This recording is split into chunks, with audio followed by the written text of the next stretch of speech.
क्या कर्ण महाभारत युद्ध के जिम्मेदार थे? सुने कर्ण और श्री कृष्ण जी के अंतिम संवाद। महाभारत का युद्ध निस्संदेह भारतवर्ष का सबसे भयानक युद्ध था, जिसमें न जाने कितने शक्तिशाली योद्धाओं को अपने प्राणों का बलिदान देनी पड़ी थी। महाभारत का युद्ध जहां एक ओर पांडव अपनी खोई हुई प्रतिष्ठा और अपने राज्य को वापस पाने के लिए लड़ रहे थे, तो वहीं दूसरी ओर दुर्योधन अपने राज्य को बचाने के लिए लड़ रहा था। भीष्म पितामह अपने राज्य को चारों तरफ से सुरक्षित देखने के लिए लड़ रहे थे। द्रोणाचार्य दुर्योधन के प्रति अपनी निष्ठा और ईमानदारी का प्रमाण देने के लिए युद्ध कर रहे थे, परंतु इन योद्धाओं के बीच एक ऐसा योद्धा भी था जो महाभारत के उस युद्ध में अकेला खड़ा निस्वार्थ भाव से युद्ध कर रहा था, और वह योद्धा कोई और नहीं बल्कि सूर्यपुत्र दानवीर कर्ण था।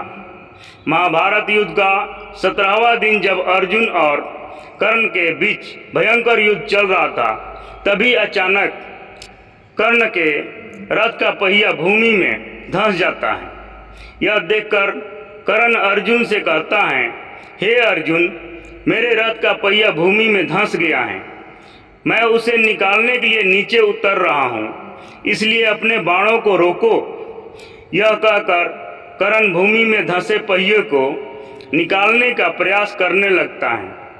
तभी मौका पाकर कर्ण को निहत्था देख अर्जुन पाशुपतास्त्र अस्त्र का आवाहन करता है और भूमि में धंसे रथ के पहिए को निकाल रहे निहत्थे कर्ण पर चला देता है।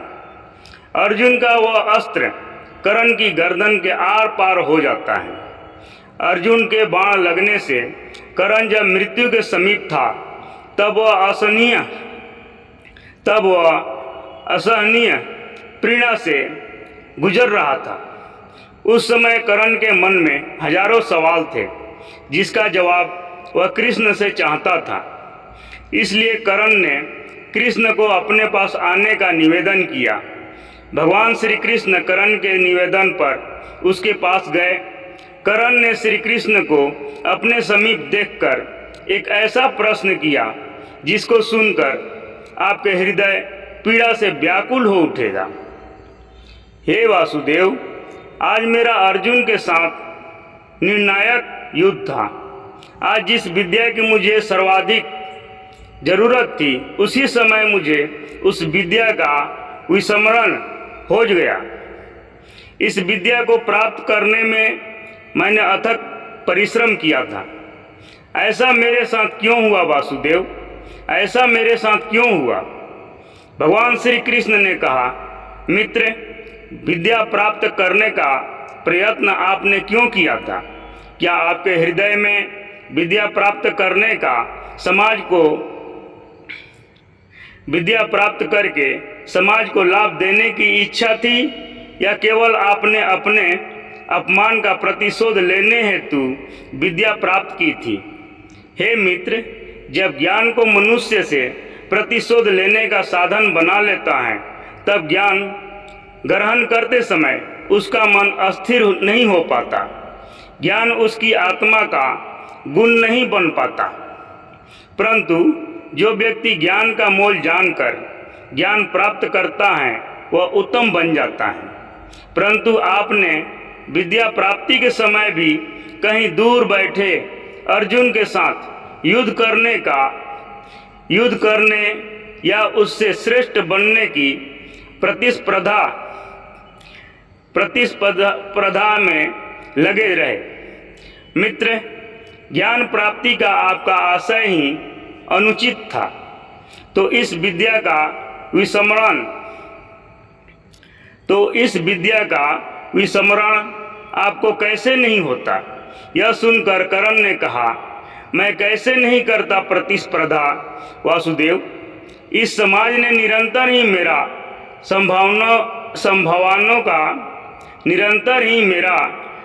संभावनाओं का कुचला है।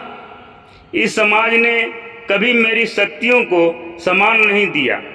सदा ही सुतपुत्र कहकर मुझे अपमानित किया है। आप ही बताओ वासुदेव, यह समाज किसी को उसके अधिकार से कैसे वंचित कर सकता है?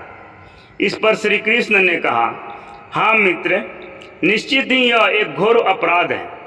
जाति पाति का भेद करना, किसी मनुष्य को उसके अधिकार से, अवसर से, संपत्ति से या सम्मान से वंचित रखना मानवता का विरुद्ध है। कर्ण ने कहा, हे वासुदेव, यदि मैंने प्रतिस्पर्धा की, यदि मैंने बलपूर्वक अपना अधिकार प्राप्त करने का प्रयास किया, यदि मेरे मन में असंतोष जन्मा तो इसमें मेरा क्या दोष था? कर्ण के इस सवाल पर कृष्ण ने कहा, हे मित्र, आपके पास संभावना थी, सामर्थ्य था, शक्ति थी और समाज द्वारा दी गई उस पीड़ा का अनुभव भी था।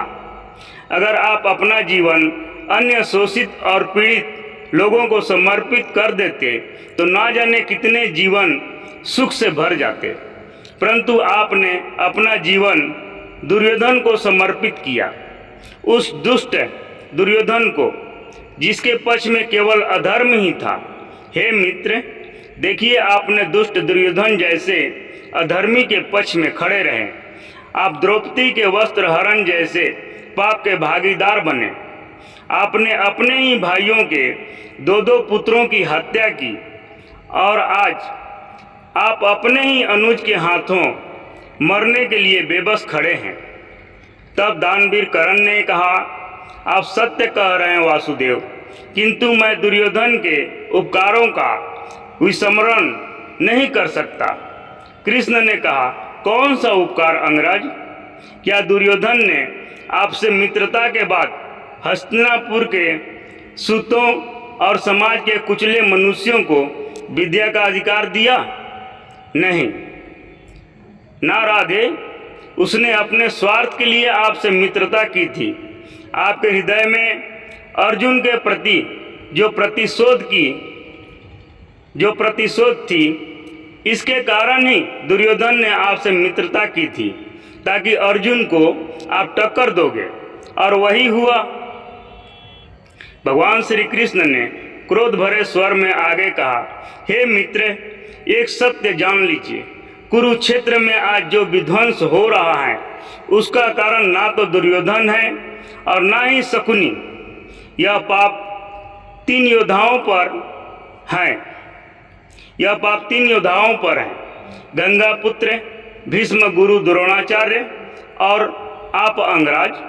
आप तीनों ने यदि समाज के कल्याण का विचार करते हुए दुर्योधन को सहायता नहीं दी होती तो यह युद्ध ही नहीं होता। यह सुनकर कर्ण ने कहा, आपने सत्य कहा वासुदेव, इस समाज को जितनी हानि अधर्मियों से नहीं होती, उससे अधिक हानि धर्म जानने वालों की निष्क्रियता से होती है। कर्ण ने आगे कहा, बस एक प्रश्न रह गया माधव, क्या मेरे सामर्थ्य का परिचय कभी नहीं हो पाएगा? कृष्ण ने दुखी स्वर में कहा, हे मित्र, जब आपके हाथ में आपका विजय धनुष नहीं, आपके रथ का पहिया भूमि में धंसा हुआ है और आपको अपनी धनुर्विद्या का विस्मरण हो गया है, ऐसे अवसर का लाभ उठाकर आपका वध करना पड़ रहा है। क्या यही आपके सामर्थ्य का प्रमाण नहीं है? भगवान श्री कृष्ण के मुख से यह सुनकर कर्ण संतुष्ट हो जाते हैं और अंत में अपने दुखों को भूलकर अपने अधर्म का त्याग करके कर्ण अपनी मृत्यु को गले लगा लेते हैं। तो मित्रों, यह थी कर्ण की मृत्यु से पहले कृष्ण और कर्ण के बीच आखिरी संवाद। उम्मीद है आपको आज का संवाद पसंद आया होगा। वीडियो पसंद आई हो तो हमारा मनोबल बढ़ाने के लिए वीडियो को लाइक करके वीडियो को शेयर करें। अंत तक वीडियो देखने के लिए बहुत बहुत धन्यवाद। जय श्री कृष्ण।